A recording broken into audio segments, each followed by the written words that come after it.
Welcome to the Midwest. My name is Jesse. I am sitting close to the fire right now. It's a beautiful day to be indoors because it's an ugly day to be outdoors. It's kind of rainy and misty and ugly and nasty. And hey, that's winter time. And I love every single day that I can get up and go breathe in air and be on this side of the topsoil.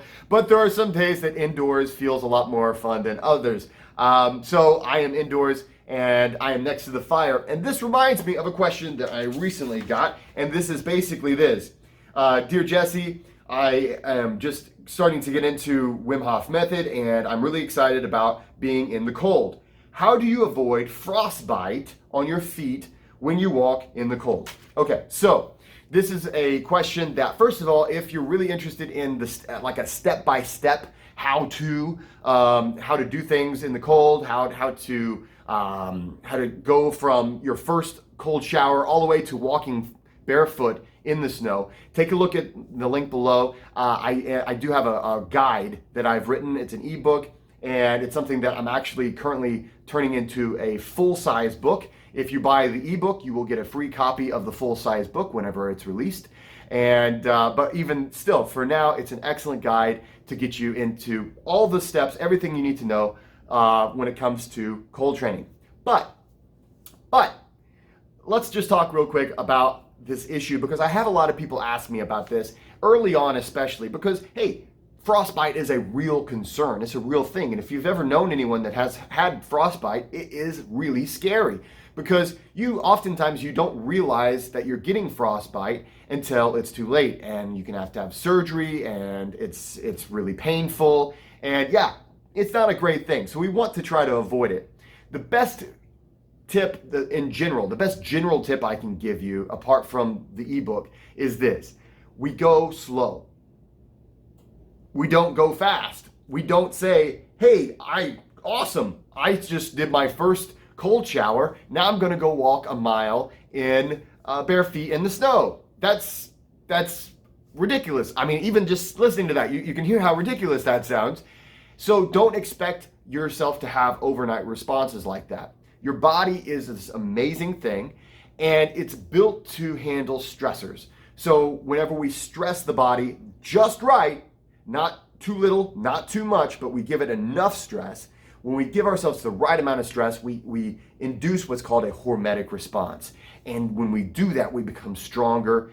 And when we become stronger, we're able to take on more stress. And as that goes, we get to a new level of, okay, this is how much stress I can handle. And this is how much stress, if I get this exact right amount of stress, then I'm going to have another hormetic response. And I'll be able to take on more stress.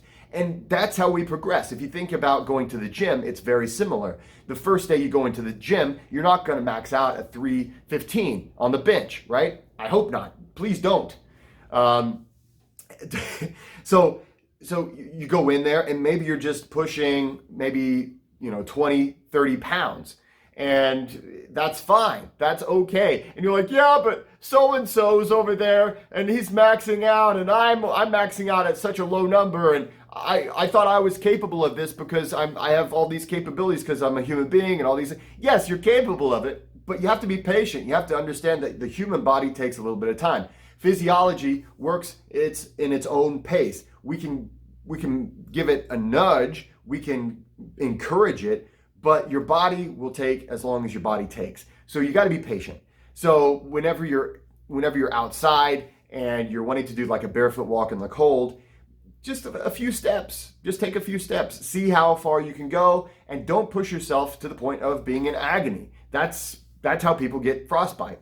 Another thing is, again, you want to do as much acclimation in a controlled setting like a shower or an ice bath before you start doing a lot of stuff in the cold harshness of the wind and the snow and in the outdoor, the natural environments.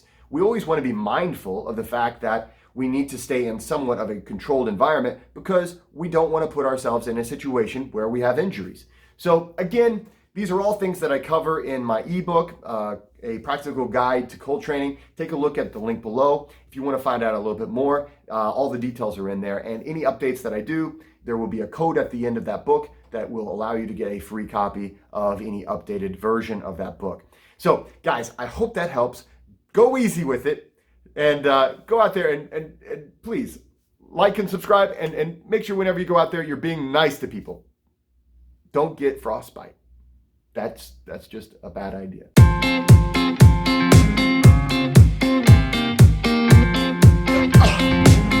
Oh yeah.